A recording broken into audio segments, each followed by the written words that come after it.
Indirectly directly আমাদের একটা emotional contact ছিল বাংলাদেশের সাথে, সবারই।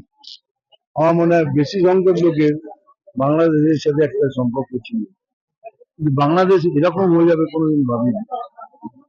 ইমোশনাল কন্ট্যাক্টটা ভেঙে যাওয়াতে কষ্ট পেয়েছি, কিন্তু বাংলাদেশ এরকম হয়ে যাবে কখনো ভাবিনি। তারপরে যা সব কথাবার্তা শুনছি, টিভিতে দেখছি, যে যা পাচ্ছে তাই বলছে। খালি এক লাইন বলতে চাই, do not under estimate India. ভারতকে আন্ডার এস্টিমেট করবে না। আর দ্বিতীয়, বাংলাদেশকে দেখে শিখতে হবে আমাদের, স্পেশালি আমাদের বাংলাকে শিখতে হবে। আর যদি আমরা সবাই মিলে একত্রিত হয়ে এটা না লড়ি, তাহলে আমাদের ভবিষ্যৎ অন্ধকার সুনিশ্চিত। ফলো করুন এইসময়.com